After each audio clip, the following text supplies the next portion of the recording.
মেয়েরা রাত দখল করো। 14ই আগস্ট রাত 11:55। আমরা রাত দখল করেছিলাম।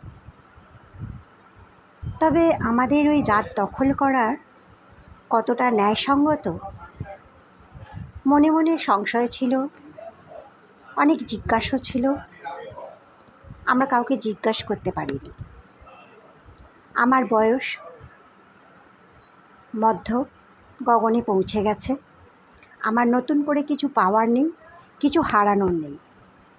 আমি নেমেছিলাম আমার আগামী প্রজন্মের জন্য, যাতে তারা সুরক্ষিত থাকতে পারে।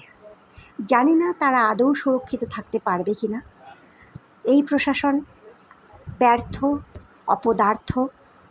যত তাড়াতাড়ি সরে যায় মাথার উপর থেকে, ততই আমাদের মঙ্গল। আমার আর কিছু বলার নেই।